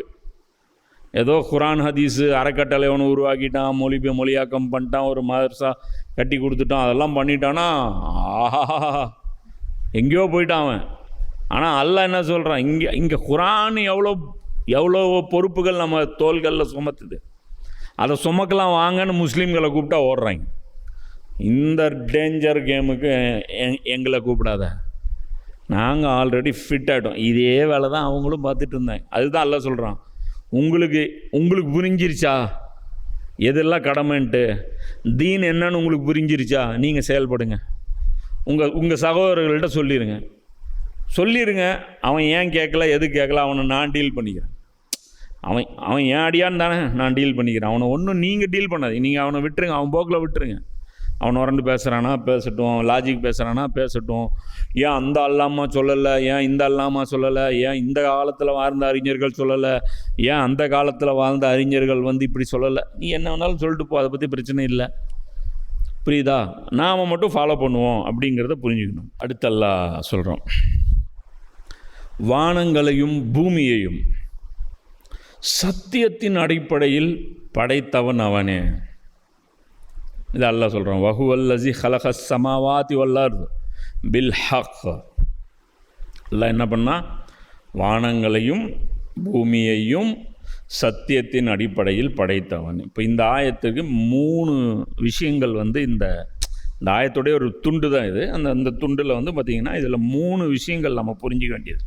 முதல் விஷயம், இந்த வானம் பூமி என்ன, இந்த மகத்தான இந்த படைப்பன் பற்றிய மகத்தான உண்மையை அல்லாஹ் சொல்கிறான். என்ன சொல்கிறான் அப்படின்னா, இந்த வானம் பூமி படைக்கப்பட்டதுக்கு ஒரு சத்தியமான காரணம் இருக்கின்றது. இது ஃபஸ்ட்டு விஷயம். என்ன காரணம்? முன்னாடி அல்லாஹ் சொல்லிட்டான். அல்லாஹ்வுக்கு யார் அடிபணிந்து வாழ்கிறார்கள், இந்த உலகத்தில் அல்லாஹ்வுக்கு யார் முழுசாக கட்டுப்பட்டு நடக்கிறாங்க, அதற்காகத்தான் இந்த வானம் பூமி படைக்கப்பட்டது. அகிலங்களில் இருந்து இந்த நீண்ட காலகட்டம் இருக்கு பார், அதாவது இந்த மனித வரலாறு இவ்வளோ வருஷம் டைம் நம்ம கழிச்சிருக்கோம் இல்லையா, இவன் நபிமார்கள் வந்தாங்க, இவங்க வந்தாங்க, இது வந்துச்சு, இந்த ஊர் இல்லாமல் இருந்துச்சு, அந்த ஊர் டெவலப் ஆச்சு, இந்த ஊர் டெவலப் ஆச்சு, இவ்வளோ ப்ராசஸ் நடந்துகிட்ருக்குல்ல. இப்போ இன்றைக்கி வந்து நீ பிறந்ததுலேருந்து இந்த உலகம் எவ்வளோ எவ்வளோ எவ்வளோ பெரிய ஒரு வரலாற்று மாற்றங்களை கண்டுச்சு. ஜெயலலிதா இருந்தாங்க, இல்லை. கருணாநிதி இருந்தாங்க, இப்போ இல்லை. எம்ஜிஆர் இருந்தார், இல்லை. எல்லாம் மாறிட்டே போகுது. ஃபோன் இருந்த இடத்துல செல்ஃபோன் வருது. டெக்னாலஜி எங்கேருந்தோ எங்கே டெவலப் ஆகி போயிட்டுருக்குது. இதெல்லாம் எங்கே போகுது? இதெல்லாம் போயிட்டுருக்குது. இதுக்கு பின்னாடி ஏதாவது ரீசன் இருக்கா? ஏதோ ஒரு இடத்த நோக்கி இதெல்லாம் போயிட்டுருக்கா உலகம்? இல்லை உலகம் சும்மாவே வளர்ந்துட்டுருக்கா? சும்மாவே டெவலப்மெண்ட்லாம் நடந்துகிட்ருக்கா? ஒரு இலவும் இதுக்கு மீனிங் இல்லையா? புரியுதா இல்லையா? இப்போ இதுக்கு ஹக்கு இருக்குது. இதுக்கு பின்னாடி இந்த உலகத்தில் நம்ம வந்தவங்களாம் எதுக்கு வந்தோம்? டைம் பாஸ் பண்ணுறதுக்காக வந்தோம். புரியுதா? இந்த பூமியில் இருக்கக்கூடிய ஒவ்வொரு நாளும் ஒரு நிமிஷத்துக்கும் நம்ம அல்லாட்ட பதில் சொல்லி ஆகணும். இதுதான் அல்லாஹ் சொல்கிறான். இந்த பூமியை நான் சும்மா படைக்கலை. என்ன பண்ணல? சும்மா படைக்கலை. சும்மா படைச்சி நானே விளையாடணும். அதனால தான் இந்த மற்ற மத சகோதரர்கள்லாம் என்ன சொல்லுவாங்கன்னா திருவிளையாடல் அப்படிம்பாங்க. அதாவது அல்லாஹ்வுடைய விளையாட்டு, அதாவது கடவுளின் விளையாட்டு. கடவுள் விளையாடுறான். இது கடவுளின் லீலை. கடவுளின் லீலை ரைட்டு. ஆனால் வலி எனக்குள்ள இருக்குது. எனக்குள்ள பெண்டு கலண்டுது இங்கே வந்து உக்காந்துக்கிட்டு. உனக்கு அல்லாஹ் விளையாடுறதா இருந்தால் வேற எங்கேயாவது வச்சு விளாடணும். என்ன வச்சு ஏன் விளாடணும்? நானா காயின்னு நான் தான் கிடச்சேன்னா இழிச்சுவான் ஏன்? புரியுதா? அப்போ கேள்வி வருமா இல்லையா? அதுதான் அல்லாஹ் சொல்கிறான், டே அப்படிலாம் இல்லைடா, உனக்கு எவ்வளோ பெரிய கண்ணியத்தை நான் தயார் பண்ணி வச்சுருக்கேன் பார். நீ இங்கே கஷ்டப்படுற, அது எனக்கு தெரியுது. உன் வழி என்னால் புரிஞ்சிக்க முடியுது. உன்னை இவ்வளோ சிரமமான ஒரு வாழ்க்கை முறையை கொடுத்து நான் உன்னை அனுப்பியிருக்கேன். அது எவ்வளோ சேலஞ்சானதுன்னு எனக்கு தெரியும். அதுக்கு தகுந்த மாதிரி உன்னை நான் கண்ணியப்படுத்துவேன். அதுதான் அல்லாஹ் சொல்கிறான். இந்த வானத்தையும் பூமியையும் சும்மா அல்லாஹ் படைக்கல. ரெண்டாவது விஷயம், இந்த உலகில் இருக்கக்கூடிய இந்த கட்டமைப்பு இருக்குது பார்த்தியா, இது எல்லாத்துக்குமே ஒரு ரீசன் இருக்குது, ஒரு காரணம் இருக்குது. இது எல்லாத்துக்குமே ரீசன் இருக்குது, காரணம் இருக்குது. இது கிறுக்குத்தனமாக செய்யப்பட்டது கிடையாது, வெல் பிளான்டு செய்யப்பட்டது. அப்போது இதுக்கு அதாவது இந்த தோற்றத்திற்கும் மறைவுக்கும் ஒரு காரணம் இருக்குது. அதே மாதிரி இந்த உலகத்தில் இருக்கிற எல்லா விஷயங்களுக்கும் சத்தியத்தின் அடிப்படையிலும் ஞானத்தின் நீதி மற்றும் ஞான இரண்டையும் நம்ம பார்க்க முடியும். இதில் இந்த சூரியன், பூமி, இதில் எல்லாத்துலேயுமே பார்த்தோன்னா ஒரு டிசிப்ளின் இருக்கும். டிசிப்ளின் எங்கே இருக்காதுன்னா மனுஷன்ட்ட மட்டும்தான் இருக்குது. வேறு எல்லார்ட்டையுமே டிசிப்ளின் இருக்கும். இப்போ ஒரு 2 மரம் வைக்கிற, இந்த மரம் அந்த மரத்தோட தண்ணியை உறிஞ்சிக்காது, அதை அநியாயம் பண்ணாது. அதோட தண்ணி அது விட்டுரும், அதுக்கு தேவையான தண்ணி இது எடுத்துக்கும். புரியுதா? சில மரம் பார்த்தீங்கன்னா நெருக்கமாக வச்சு விட்ருவாங்க, ஒல்லியாயிரும். ஏன் ஒல்லி ஆகுது? பக்கத்து மரத்தோட தண்ணி சேர்த்து இழுத்துருக்க வேண்டியதான். இழுக்காது. 2 பேர் இருக்கும், ஆளுக்கு கொஞ்சம் குடிச்சிக்கலாம். நீ கரெக்டாக வச்சோன்னா 2 மரம் ஆரோக்கியமாக வரும். இல்லைன்னா இது என்ன பண்ணும், ஆளுக்கு கொஞ்சம் குடிச்சிக்கலான்ற. ஸோ இது எல்லாத்துலேயுமே ஒரு ஸ்ட்ரக்சர் நீதியான ஸ்ட்ரக்சரை நம்ம பார்க்க முடியும். இது ரெண்டாவது விஷயம். மூணாவது விஷயம், அல்லாஹ் இதில் என்ன சொல்கிறான், வானங்கள் பூமியை சத்தியத்தின் அடிப்படையில் படைத்தவன் அவனே. இப்போ இதுக்கு ஒரு ரீசன் இருக்குதுன்னு சொன்னால், படைத்தது யார்? நான். அப்போ நான் தான் படைத்தேன் அப்படிங்கிறது ஏன் அல்லாஹ் எந்த இடத்துல சொல்கிறான்? ஏன் சொல்கிறான்னா, நான் ஓனரு, நான் ஏன் உனக்கு ஆர்டர் போடுறேன்?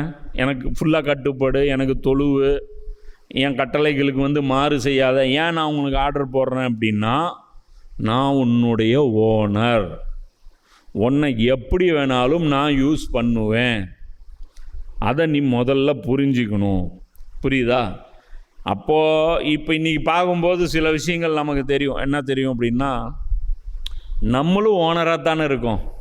நான் நினச்சா இந்த டம்ளர் தூக்க முடியுதில்லை, நான் நினச்சா போட முடியுதில்லை அப்படிங்கிறோம். இது என்னுடைய சொந்த ஆற்றல் கிடையாது. அல்லாஹ் எனக்கு போட்ட பிச்சை, அதில் நான் செயல்பட்டுருக்கேன். இது முதல்ல புரிஞ்சுக்கணும். எத்தனையோ பேருக்கு கை இருக்குது, வேலை செய்கிறதில்ல. ஏன்? கை இருக்குல்ல, ரத்தம் ஓடுது அவனுக்கும் கைக்கு. எந்த பிரச்சனையுமே இல்லையே, அப்போ ஏன் ஒர்க் பண்ண மாட்டேங்குது? அல்லாவுடைய அனுமதி கொடுக்கல. ஏன் சில பேர் கண் இருக்குது, கண்ணை வச்சு பார்க்க முடியலையே, என்ன அர்த்தம்? அல்லாவுடைய அனுமதி கிடைக்கல. இதை உணரணுங்கிறதுக்காக சில எக்ஸாம்பிள் அப்படி அல்லாஹ் வைக்கிறான். புரியுதா? அப்போ இந்த இடத்துல இதுவும் வந்து புரிஞ்சுக்கணும். மேலும் எந்நாளில் அவன் ஆகுக என்று கூறுவானோ அந்நாளில் அது ஆகிவிடும். அவனுடைய கூற்றுதான் முற்றிலும் உண்மையானது. இப்போ இந்த இடத்துல அல்லாஹ் என்ன சொல்கிறான்? அல்லாவின் உத்தரவுகள் இருக்குல்ல, அல்லாவுடைய உத்தரவுகள் யாரும் கவுண்டர் பண்ண முடியாது. அல்லாஹ் ஆகுன்னு சொல்கிறான், இன்னொருத்த நடுவில் பூந்து ஆகாதன்னு சொல்ல முடியுமா? சொல்ல முடியாது. இது அல்லாஹ் சொல்கிறான். இது மறுமையை பற்றிய விஷயம். மறுமை நல்ல அல்லாஹ் என்ன சொல்லுவான்? ஆகுன்னு சொல்லுவான். என்ன ஆகும் சொல்லுவான்? இந்த உலகத்தை வேற உலகமாக மாற்றுவான். புரியுதா? இந்த பூமியும் அழிச்சிட்டு வேற பூமியும் மாறும். இதுக்கு அவன் சொல்லக்கூடிய வார்த்தை என்ன? ஆகு.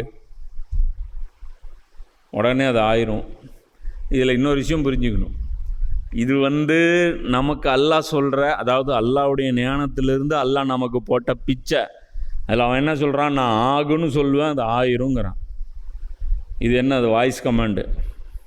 இன்றைக்கி ஒரு 10 வருஷம் 5 வருஷத்துக்கு முன்னாடி இருந்தவனுக்கு வேணால் வாய்ஸ் கமாண்ட் என்னன்னு தெரியாது. அலெக்ஸா அப்படின்னு சொல்லி அது சொன்னிங்கன்னா அது கனெக்ட் பண்ணிங்கன்னா அதுக்கு தகுந்த மாதிரி ஸ்பீடில் ஓடும். ஆன் ஆகும், ஆஃப் ஆகும். இன்னைக்கு கமாண்டாக இருக்குது. அப்போது நீங்கள் அலெக்ஸா இருக்குது, ஹே பிக்ஸ்பி இருக்குது, ஓகே கூகுள் இருக்குது. இதெல்லாம் வாய்ஸ் கமாண்டில் சில செயல்கள் நடக்குது.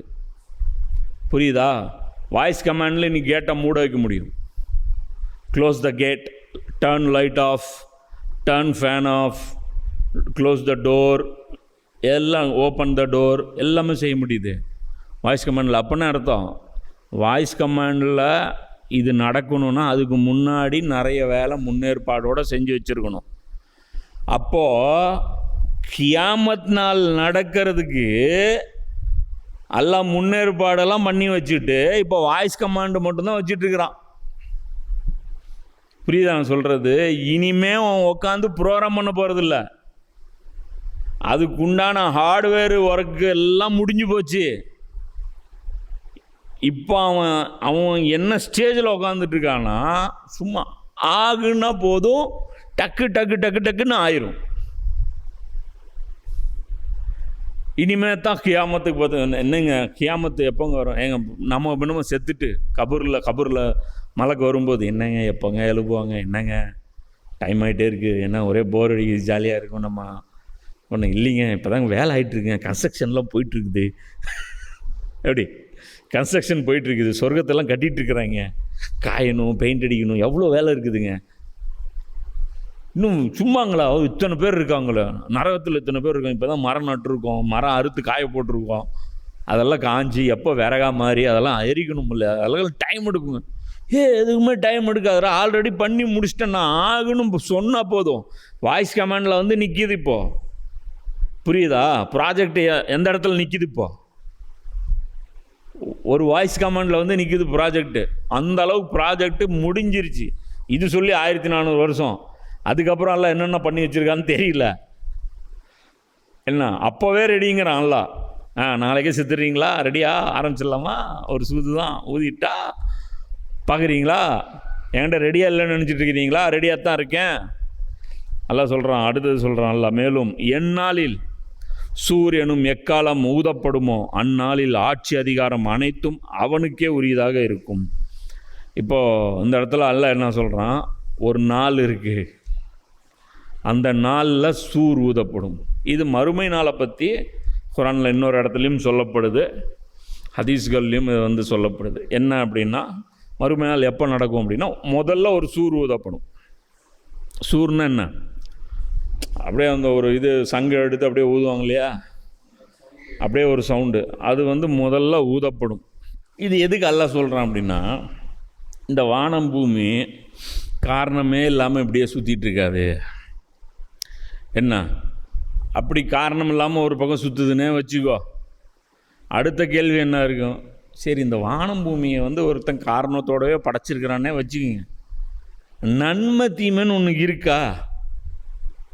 இது நல்லது இது கெட்டதுன்னு ஒன்று இருக்கா, இது சத்தியம் இது அசத்தியம்னு ஒன்று இருக்கா, இது நீதி ஒரு அநீதின்னு ஏதாவது ஒன்று இருக்கா, புரியுதா? அப்படி ஒன்று இருக்குதுன்னா அதை நான் ஃபாலோ பண்ணணுமா வேணாமா? ஃபாலோ பண்ணால் என்ன கிடைக்கும், ஃபாலோ பண்ணலைன்னா என்ன கிடைக்கும்? இந்த உலகத்தில் நான் எப்படி தான் வாழ்கிறது? எனக்கு சரின்னு படுற எல்லாத்தையும் செய்கிறதா, இல்லது நான் நின்று நிதானித்து சரி தப்பு எதுன்னு முடிவு பண்ணி நான் நடக்கிறதா? இப்போ இது ஒரு கேள்வி. இப்போ இந்த கேள்விக்கு பதில் தான் மறுமை நாள். நீ நினைக்கிற மாதிரி இந்த உலகம் சும்மா அப்படி சுத்த விட்டுட்டதில்லை, இது இன்னும் பம்பரம் கிடையாது. சுத்த விட்டாச்சு அதுக்கப்புறம் அதுவாக எங்கே நிற்குமோ அது போய் நின்றுரும் அப்படிங்கிறது கிடையாது. இது என்னைக்கு ஆன் பண்ணானோ அந்த நாளே ஒரு தெளிவோடு தான் எல்லாம் ஆன் பண்ணான். இது என்னைக்கு ஷட் ஆஃப் பண்ணுவானோ அதுவும் எல்லாம் தெளிவாக பண்ணுவான், புரியுதா? அப்போ அந்த இடத்துல முதல் சூர் ஊதப்படும், புரியுதா? முதல் சூர் ஊதப்படும். இந்த உலகம் ஒரு கட்டமைப்புக்குள்ளே இருக்குல்ல, இன்றைக்கி 3 மாதம் மழை காலம், 3 மாதம் வெயில் காலம், 3 மாதம் குளிர்காலம் இப்படி இருக்கு இல்லையா? இது இந்த கட்டமைப்பு இருக்குது பார்த்தியா? இங்கே நதி ஓடுது, அங்கே அமேசான் நதி இருக்குது, இங்கே இது இருக்குது, பூமிக்குள்ளே ஓசோன் லேயர் இருக்குது, இது காற்று மண்டலம், இது அந்த மண்டலம் இந்த மண்டலம் எல்லாம் டெமாலிஷ் ஆகும். சூரியன் டெமாலிஷு, சந்திரன் டெமாலிஷு, எல்லாம் நாசமாகும். அல்லாவுடைய அந்த டோட்டல் இந்த ஃபேக்ட்ரி இருக்கு இல்லையா, டோட்டலாக டெமாலிஷ் ஆகும். இப்போ அடுத்த ஒரு சூர் ஊதப்படும், 2வது சூர். இப்போ என்ன ஆகும்? புது ஃபேக்ட்ரி வரும்.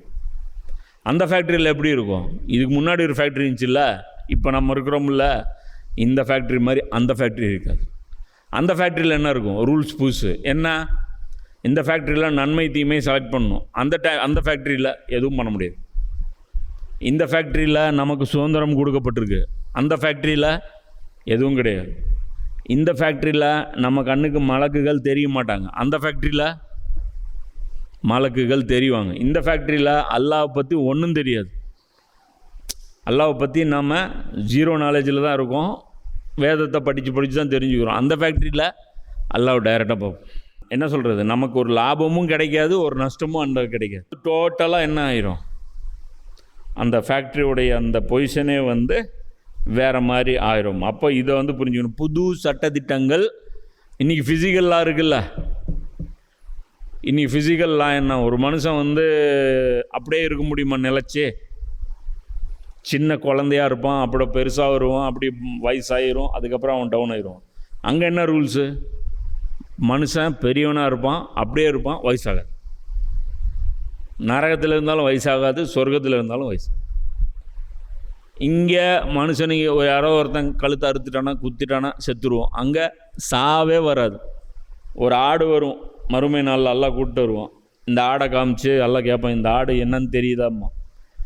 மக்கள்லாம் சொல்லுவாங்க, இதுதான் மரணம் சாவு அப்படின்னு. அப்போ எல்லாம் சொல்லுவான், இந்த ஆட்டை நான் அறுக்கிறேன், சாவை நான் சாவடிச்சிட்டேன், இனிமே யாரும் சாவ மாட்டீங்க. இது எவ்வளோ பெரிய வேதனை. நம்ம ராங் சைடில் இருந்தால், சரியான சைடில் இருந்தால் பிரச்சனை. எல்லாம் சொல்கிறான், சாவை நான் அறுத்துட்டேன், இனிமேல் எவனுக்கும் சாவு கிடையாது. புரியுதா? யாருக்கும் சாவு கிடையாது. அப்போது அதனால் இந்த உலகத்தில் பொறுத்த வரைக்கும் நாம் என்ன பண்ணணும்? ரொம்ப கேர்ஃபுல்லாக இருக்கணும். அல்லாஹ் பகைச்சிக்கூடாது. மேலும் அவன் மறைவானவற்றையும் வெளிப்படையானவற்றையும் அறிந்தவனாக இருக்கின்றான். மேலும் அவனே நுண்ணறிவாளனாகவும் அனைத்தையும் தெரிந்தவனாகவும் இருக்கின்றான். இப்போ இந்த இடத்துல அல்லாஹ் என்ன சொல்கிறான்? சூர் ஊதியாச்சு, என்ன 2வது சூர் ஊதி ஃப்ரெஷ்ஷாக மக்கள் வந்துட்டாங்க. வந்த மக்கள் எப்படி தெரியுமா இருப்பாங்க? அவங்களுக்கு ஒரு மண்ணாங்கட்டியும் தெரியாது, எல்லாம் மறந்துருப்பான். ஏன்னா ஸ்டேஜ் பை ஸ்டேஜ் கடந்து வரும்போது லெவல் 1ல் இப்போ அல்லாட்ட இருந்தோம் ஒரு கட்டத்தில். பிறந்த குழந்தைக்கு இப்போ கூப்பிட்டு உசேனை கூப்பிட்டு கேட்டால், அல்லாட்ட எவ்வளோ நாள்ரா இருந்த, என்னடா சொல்லிட்டு வந்த அல்லாட்ட ஏதான்னு கேட்டால் பதில் சொல்லுவானா? பேம்பா 10 வருஷம் கழித்து தான் அவனுக்கு தெளிவு வரும். அதுக்கப்புறம் அவன் அல்லாவை பற்றி கேட்டால் ஒன்றும் தெரியாதும்மா. அதுக்குள்ளே இந்த உலகம் அவனை டியூன் பண்ணிடும். இப்போ அந்த இடத்துல மறுமை நல்லா எல்லோரும் முளைச்சி நிற்கிறாங்க. என்ன? அப்போ அதுக்கு அல்லாஹ் என்ன சொல்கிறான்? அவன் மறைவானவற்றையும், நீ உலகத்தில் என்ன செஞ்சியோ, ஒளிச்சு வச்சு செஞ்சியோ, மனசில் என்னத்தை நினச்சியோ அது எல்லாத்தையுமே வெளிப்படையானவற்றையும் பப்ளிக்காக திமிராக செஞ்சில்ல, அது அறிந்தவனாக இருக்கிறான். அதனுடைய மெமரியிலே இருக்குது. எந்த ரெக்கார்டும் எனக்கு தேவையில்லை, மெமரியிலே இருக்குது. இது ஃபஸ்ட்டு டேட்டா. ரெண்டாவது டேட்டா மலக்குகளை வச்சு கூடையே வச்சு எழுத சொல்லியிருக்கேன். இது ரெண்டாவது டேட்டா. இந்த 2 டேட்டா வச்சுருக்கிறேன் நான். அவனே நுண்ணறிவாளனாகவும் இருக்கேன். எல்லாருக்கும் ஒரே தண்டனை கொடுக்க மாட்டேன். பசியில் திருடினவனை மன்னிச்சு விட்ருவேன், திமிருக்கு திருடினவனை சுலுக்கெடுப்பேன். புரியுதா? திருடினா எல்லாருமே திருட்டு கிடையாது. புரியுதா? இதெல்லாம் சொல்கிறான். அனைத்தும் தெரிந்தவனாக இருக்கிறான். இன்றைக்கி நம்ம நிலவரம் என்ன? நம்ம ஒரு கோர்ட்டுக்கு போகிறோம். கோர்ட்டுக்கு போய் நம்ம ஒரு கேஸ் வந்து நம்ம பொருள் ஒருத்தன் திருடிட்டான்னு வச்சுக்கோ. நீதிபதி வருவார். நீதிபதிக்கு முன்னாடி அந்த ஃபைல் வந்து நிற்கும், வைப்பாங்க. ஏப்பா என்னப்பா பிரச்சனை? சார் நான் தான் சார், என் பேர் ஆறுமுகம் சார். என்னப்பா ஆறுமுகம், என்னப்பா உனக்கு பிரச்சனை?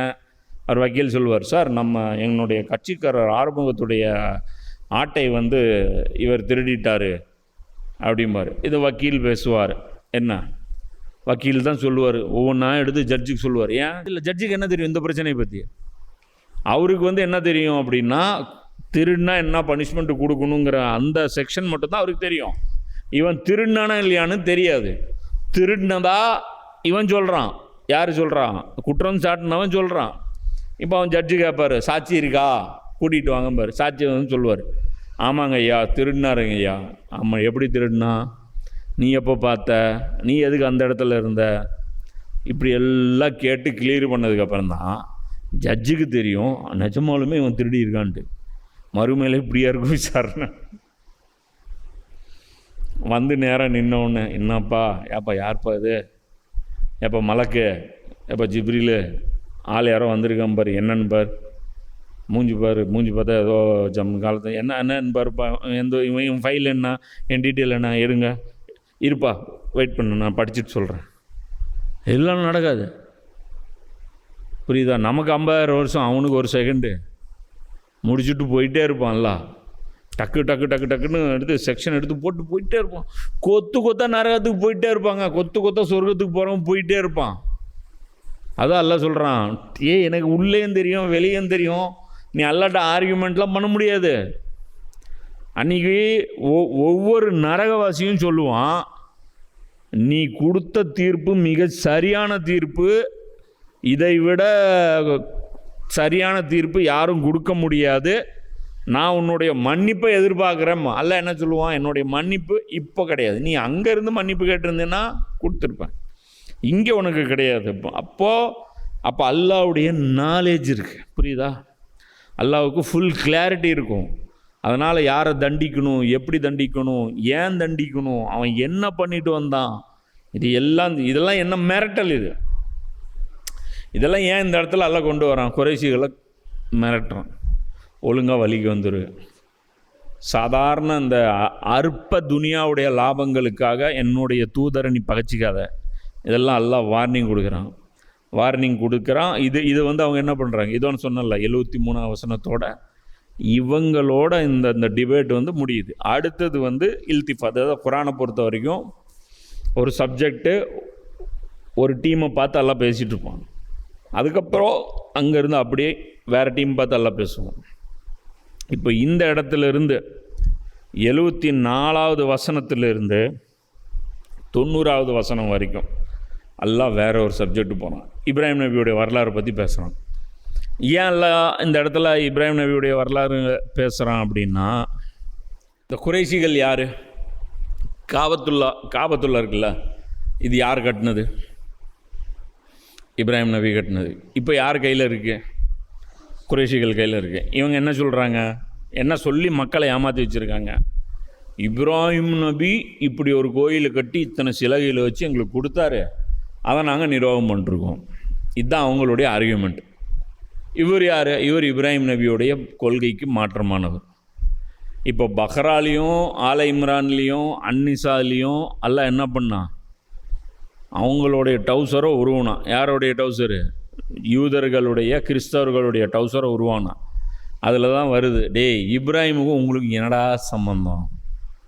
ஏண்டா உங்களுக்கும் இப்ராஹிம் நபிக்கும் என்னடா சம்பந்தம் கேட்டால் இப்ராஹிம் நபியோட வாரிசுன்னு சொல்லி கொண்டாடுறீங்க. இன்றைக்கும் வந்து ஆபிரகாம் ஒப்பந்தம்னு போடுற ஒப்பந்தம் அநியாய ஒப்பந்தம்.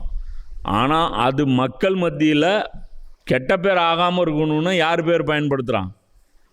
இப்ராஹிம் நபி பேரை பயன்படுத்துகிறான். அப்போ இப்ராஹிம் நபி எவ்வளோ இன்றைக்கும் இன்ஃப்ளூயன்ஸாக இருக்காங்க பாரு. ஆனால் இப்ராஹிம் நபி உயிரோடு இருக்கும்போது அவரை ஈமான் கொண்டது எத்தனை பேர்? 2 பேர். அவங்க இப்ராஹிம் நபி உயிரோடு இருக்கும்போது அவங்க மேலே ஈமான் கொண்டது 2 பேர். ஆனால் இப்ராஹிம் நபிக்கு எவ்வளோ பெரிய செல்வாக்கு இருக்குது. இன்றைக்கும் யாரும் திட்டாத ஒரு இறை தூதர் இருக்காங்கன்னா இப்ராஹிம் நபி. யூதர்களும் திட்டமாட்டான், கிறிஸ்தவனும் திட்டமாட்டான், முஸ்லீமும் திட்டமாட்டான். 3 பேரும் எங்கள் அப்பா இவருங்கிறான். அப்போ அல்லாஹ் இவங்களுடைய டவுசர் உருவம்ல இப்ராஹிம் நபி எங்களுக்கு இதுதான் கற்றுக் கொடுத்தாரு, எங்களுக்கு சிலை தான் வைக்க சொன்னார். அங்கே என்ன அவனுங்க என்ன சொல்கிறானுங்க? இப்ராஹிம் நபி யார் தெரியுமா? அவர் பக்கா கிறிஸ்டினுங்கிறான். இன்னொருத்தன் என்னங்கிறான்? இப்ராஹிம் நபி யார் தெரியுமா? அவர் பக்கா யூதருங்கிறான். அல்லாஹ் சொல்கிறான், டே யூத மதம் எப்போ வந்துச்சு? கிறிஸ்தவ மதம் எப்போ வந்துச்சு? யூத மதம் நீங்கள் உருவாக்குனது மூசா நபிக்கு அப்புறம். இவர் மூசா நபியோட 1400 வருஷம் பின்னாடி இருக்கிறவர். யார்? இப்ராஹிம் நபி மூசா நபியோட பல நூறு வருஷம் முன்னாடி இருந்தவர். இப்ராஹிம் நபி, அவருடைய மகன் இசாக் நபி, அவருடைய மகன் யாகூப் நபி, அவருடைய மகன் யூசுப் நபி. யூசுப் நபிக்கு அப்புறம் கொஞ்ச நாள் கழித்து ஃபிரௌன் வந்து ஃபிரௌனுக்கு கீழே 400 வருஷம் அடிமையாக இருந்து அதுக்கப்புறம் உருவாகுது பனி இஸ்ராயில்னு ஒரு சமுதாயம். அதிலிருந்து சுலைமான் நபி வரைக்கும் இவனுங்க வந்து முஸ்லீம்கள் இருந்து அதுக்கப்புறம் பிரிஞ்சு தனியாக வந்து இஸ்ராயில் பனி இஸ்ராயில்னு தனக்கு பேர் வச்சுக்கிட்டானுங்க. ஆனால் கேட்டால் என்னங்கிறானுங்க? இப்ராஹிம் நபியே இஸ்ராயிலாக தான் இருந்தாருங்கிறான். இவன் என்னங்கிறான்? இப்ராஹிம் நபியே கிறிஸ்டினாக இருந்தாருங்கிறான். ஆனால் இப்ராஹிம் நபி யாரும் வந்து விட்டு கொடுக்கறதுக்கு தயாரில்லை. இவனை கேட்டால் என்னங்கிறான்? இப்ராஹிம் நபி சில வழிபாடு எங்களுக்கு கற்றுக் கொடுத்தாருங்க. இன்னும் இந்த மனுஷன் மேலே என்னென்னலாண்டா புழுக மூட்டை அவுத்து விடுவீங்க? ஒரு அளவில்லையா? இந்த ஊருக்காரனை கேட்டால் ஏன்டா சாராயம் குடிக்கிறோம்? இப்ராஹிம் நபி தான் கற்றுக் கொடுத்தாரு. ஏன்டா கொலை பண்ணுற? இப்ராஹிம் நபி தான் கற்றுக் கொடுத்தாருங்கண்ணா. இப்போ எல்லாம் சொல்கிறான். இப்போ என்ன தெரியுமா பண்ணலாம்? ஒரிஜினலாக இப்ராஹிம் நபி என்ன பண்ணாருன்னு வரும்ல. அங்கே அவங்களுக்கு புரிகிற மாதிரி மண்டையில் கொட்டு வச்சு கிளம்பு, அவ்வளோதான், கடை உன் சோழி முடிஞ்சது, கிளம்பு. இப்ராஹிம் நபி உனக்கு சம்மந்தம், செருப்பு கழட்டி அடிப்பேன். இனிமேல் இப்ராஹிம் நபினா ரசூல்லா மேலே ஈமான் கொண்டுட்டு வா, இப்ராஹிம் நபி சொந்தம் கொண்டாடலாம். இப்ராஹிம் நபி வேணும் அப்படின்னா இவரோட சோர்ஸு இவரை ஏற்றுக்க மாட்டேன்னா இப்ராஹிம் நபியும் கிடையாது, இவரும் கிடையாது, ஓடி போய் உனக்கு முகம்மதும் கிடையாது, இப்ராஹிம் நபியும் கிடையாதுங்கிறான். இப்போ இவங்களை பொறுத்த வரைக்கும் அல்லாஹ் என்ன சொல்கிறான்? இப்போ இப்ராஹிம் நபியோட வரலாறை எடுக்கிறான். என்ன அப்படின்னு பார்த்தோன்னா, இவ்வளோ நேரம் அவங்களுடைய ஆர்கியூமெண்ட்லாம் ராங்குங்கிறது எல்லாம் ப்ரூவ் பண்ணிட்டான். இப்போ அவங்ககிட்ட இருக்கிற மிச்சம் இருக்கிற ஒரே ஆர்கியூமெண்ட் என்ன? நாங்கள் இப்ராஹிம் நபியோட வழியில் இருக்கிறோங்கிறோம். சரி வா, இது ஒன்று தானே மிச்சம், வா அதையும் முடிச்சு விட்றேன். இப்போ இந்த வரலாறுன்னு இப்போ நான் சொல்கிறேங்கிறேன். எது? இப்ராஹிம் நபியோட வரலாறு. இப்போ இவங்க கோமனம் அவரை போகுது. இந்த இப்ராஹிம் நபி வரலாறு பொய்ன்னு இவங்க ஆர்கியூமெண்ட்டு பண்ண முடியாது. முடிஞ்சால் அடுத்த நாள் இவனுங்க அந்த ஏரியாவில் இருக்க முடியாது. அல்லாஹ் வெர்சஸ் குறைஷின்னு சண்டை இன்னும் வரவே இல்லை, அது பதிரில் தான் வருது. அப்போ தான் ரசூல்லா துவா கேட்குறேன், புரியுதா? அப்போ இப்ராஹிம் நபியுடைய வாரிசு அப்படின்னு சொல்கிறீங்க, காபாவுடைய அந்த கட்டுமானமும் இப்ராஹிம் நபி தான் செஞ்சு கொடுத்தாங்கன்றீங்க, அதில் இருந்த சிலைகளும் அவர் தான் செஞ்சு கொடுத்தாருங்கிறீங்க. அப்படியா? சரி வா, அவங்க ஃபேமிலி அந்த ஊருக்கே கூட்டிகிட்டு போகிறேன் அப்படின்னு சொல்லிட்டு அல்லாஹ் ஆரம்பிக்கிறான். மேலும் இப்ராஹிம் தந்தை ஆசரை நோக்கி, சிலைகளையா நீங்கள் கடவுளாக்குகிறீர்கள்? நிச்சயமாக நீங்களும் உங்களுடைய சமூகத்தாரும் வெளிப்படையான வழிகேட்டில் இருப்பதை நான் காண்கிறேன் என்று கூறிய சந்தர்ப்பத்தை நீர் நினைவு கூறும். எடுத்த உடனே ஜனாசா எடுத்துட்டார். ஃபஸ்ட்டு ஆர்கியூமெண்ட்டை அவர் இப்ராஹிம் நபி என்ன பேசுனதோ அல்லாஹ் சொல்கிறான். மேலும் இப்ராஹிம் தம் தந்தை ஆசரை நோக்கி, அவங்க அப்பா பேர் என்ன? ஆசர். அவரை நோக்கி, சிலைகளையா நீங்கள் கடவுளாக்கிறீர்கள்? இப்ராஹிம் நபி என்னன்னு கேட்குறாரு? போயும் இந்த சிலைகளையா கடவுளாக்குறீங்க? நிச்சயமாக நீங்களும், அப்பா உங்களுக்கும் அறிவில்லை, உங்களுடைய சமூகத்தார், உங்கள் ஊரில் இருக்கிறீங்கள, இந்த ஊரில் இருக்கக்கூடிய அந்த மக்கள், இவங்களுக்கும் அறிவில்லை, வெளிப்படையான வழிகேட்டில் இருப்பதை நான் காண்கிறேன். நீங்கள் தெளிவான வழிகேட்டில் இருக்கிறீங்க என்று நான் பார்க்குறேங்கிறார். அப்போது இப்ராஹிம் நபி சிலைகளை வெறுக்கக்கூடியவராக இருந்தாருங்கிற மிகப்பெரிய உண்மையை குரான் போட்டு உடைக்கும். இப்போ இவனுங்க என்னாச்சு, திருடனுக்கு தேல் கொட்டின மாதிரி ஆயிடுச்சு. இப்போ ரசூல்லா சைடு சல்லுன்னு மேலே ஏறுது. இப்போ இப்ராஹிம் நபி வக்காலத்தும் வாங்க முடியாது. இப்போ ஊருக்குள்ளே போயிட்டு நாங்கள் தான் இப்ராஹிம் நபியோடைய வழிமுறையில் இருக்கோம், முகம்மது பொய் சொல்கிறாரு அப்படின்னு இவன் சொன்னால் இவங்க என்ன தெரியுமா சொல்லியிருப்பாங்க, மக்கள் என்ன சொல்லுவாங்க, நீ போய் முகம்மதுக்கிட்ட போய் பேசு, அவங்க அல்லாட்ட சொல்லு. அப்போ நான் சாபத்துக்கு இது பண்ணுவா, காபத்துள்ளாலவா உட்காந்து துவா கேட்போம், நான் சொல்கிறது கரெக்டாக நீ சொல்கிறது கரெக்டாக. இப்போ பொறுத்த வரைக்கும், வரலாற்றை பொறுத்த வரைக்கும் யார் எது வேணாலும் பேசலாம், புரியுதா, இஷ்டத்துக்கு அடிச்சு விடலாம், என்ன வேணாலும் பேசலாம். இப்போ பேச வேண்டியதானே இவங்க, ஏன் பேசலை அதை யோசிக்கணும்ல. அப்போ பேசுனா மாட்டிக்குவாங்க. அல்லாஹ் வந்து என்ன பண்ணிடுவான் தெரியுமா, தேவைப்பட்டுச்சுன்னா இப்ராஹிம் நபியை கூட்டிகிட்டு வந்து காமிச்சிடுவான். தேவைப்பட்டுச்சுன்னு வச்சு, ஈசா நபி வெண்டிங்கில் இருக்கார், இப்ராஹிம் நபியும் மூணாவது வாரத்தில் 4ஆவது வானத்தில் ஏதோ ஒரு வேலையை எல்லாம் வச்சுருக்கிறான்னு வச்சுக்கோ, அது வேறு விஷயம். மேராஜுக்கு போகும்போது அவங்களையும் வானத்தில் பார்க்குறாங்க. இப்ராஹிம் நபியை பற்றி ரொம்பலாம் திமிர் பேசினாங்கன்னு வச்சுக்கோ, இப்ராஹிம் நபியே கூட்டிகிட்டு வந்து இந்தாப்பா இப்ராஹிம் நபி பார்த்து பேசிக்கோ, நான் தான்டா இப்ராஹிம், ஏடா உங்களுக்கு பிரச்சனை. இப்போ இந்த இடத்த பொறுத்த வரைக்கும் நம்ம ப்ரீஃபாக பார்க்கணும். அதனால் இதோட இந்த இடத்துல நிறுத்திடலாம். இதை பற்றி ரொம்ப டேட்டா இருக்குது. ஏன்னா இப்ராஹிம் நபியை பற்றி இப்போ நம்ம என் தாத்தா பேர் என் பாட்டி பேர் தெரியலனா கூட எனக்கு பிரச்சனை இல்லை. ஆனால் நான் கொஞ்சம் கூட கிளியராட்டி, அதாவது கொஞ்சம் கூட இவர் விஷயத்தில் நம்ம என்ன பண்ணியிருக்கக்கூடாது, மிஸ்டேக்கே பண்ணியிருக்கக்கூடாது. கிளியராக நமக்கு எங்கள் அம்மாவை விட எங்கள் அப்பாவை விட இப்ராஹிம் நபி நமக்கு நெருக்கமானவர். இவருடைய வாழ்க்கையை ரொம்ப நம்ம தெளிவாக என்ன பண்ணியிருக்கணும், டெப்த்தாக அனலைஸ் பண்ணி நம்ம புரிஞ்சு வச்சுருக்கணும். ஸோ இந்த கிளாஸ் வந்து ஆல்ரெடி டைம் முடிஞ்சிருச்சு, இதுக்கு மேலே அதை கொண்டு போக வேண்டாம். இன்ஷா அல்லாஹ் இதிலேருந்து டீட்டெயிலாக நாம் அடுத்த கிளாஸில் பார்ப்போம். இப்போ இது வரைக்கும் புரிஞ்சிருச்சுல்ல, குறைஷிகளுக்கும் நபி ஸல்லல்லாஹு அலைஹி வஸல்லம் மத்தியில் ஒரு பேட்டில் நடக்குது. எல்லா ஆர்குமெண்ட்டையும் அவங்க ஒழிச்சு கட்டிட்டாங்க. கடைசியாக அவங்கக்கிட்ட மிச்சம் இருந்தது ஒரே ஆர்குமெண்ட்டு, இப்ராஹிம் நபி வழிமுறையில் நாங்கள் இருக்கோன்ட்டு. இப்போ அல்லாஹ் அதையும் டச் பண்ணி இப்போ இப்ராஹிம் நபியும் உங்களுக்கு சொந்தம் இல்லைன்ட்டான். அப்போ என்னாச்சு, ஆல்ரெடி 2 சமூகத்துக்கும் இப்ராஹிம் நபி சொந்தம் இல்லை, இவங்களுக்கும் சொந்தம் இல்லை. இப்போ இப்ராஹிம் நபி எடுத்துகிட்டு வந்து ஓப்பன் ஆக்கி விட்டான். யார் வந்து ரசூல்லா ஃபாலோ பண்ணாலும் இப்ராஹிமுடைய வாரிசுகளாக நீங்கள் ஆக முடியும் அப்படின்னு சொல்லிட்டான். அப்படிப்பட்ட வாரிசாக அல்லாஹ் உங்களையும் என்னையும் ஆக்கி அருள் புரிவானாக. வாஹிர் தாவானா அல்ஹம்துலில்லாஹி ரப்பில் ஆலமீன்.